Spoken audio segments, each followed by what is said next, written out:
In my old Chevy riding through the South, I looked up on a hill and I saw a big white house. I caught a glimpse of a bearded man polishing his sword. Well, I saw Robert E. Lee outside sitting on the porch.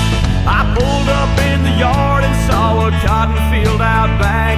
He invited me to sit with him and share a fifth of Jack. He had crisscross bars and 13 stars blowing in the wind.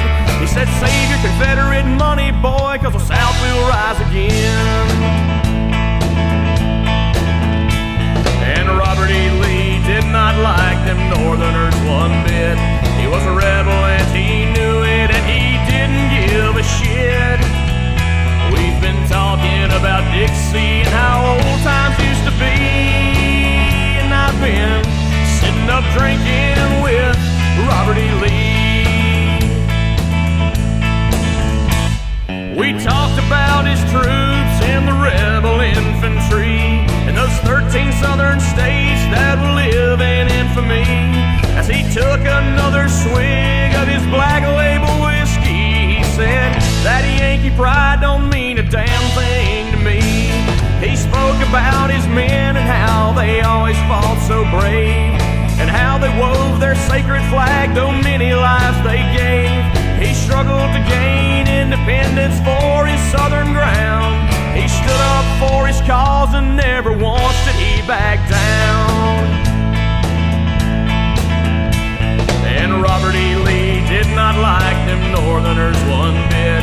He was a rebel and he knew it, and he didn't give a shit. We've been talking about Dixie and how old times used to be, and I've been sitting up drinking with Robert E. Lee. Drink 'em up.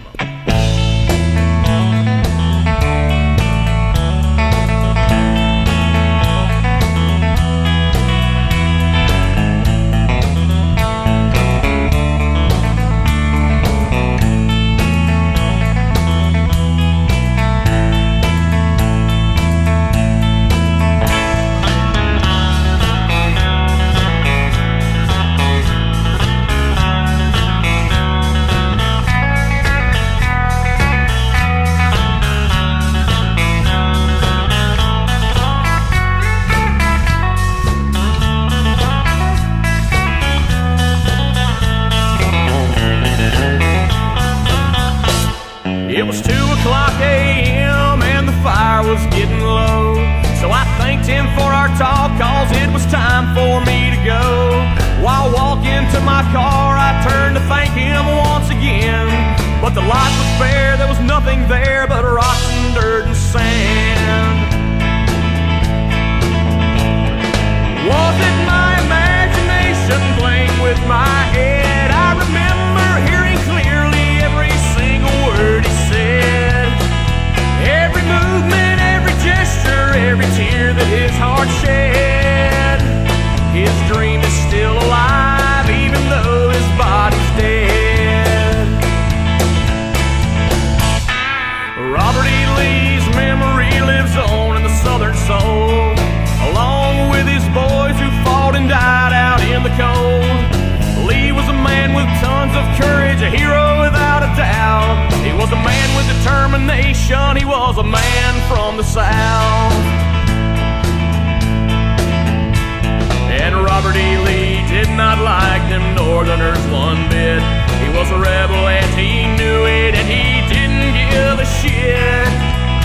He said, son, I've got many stories to tell.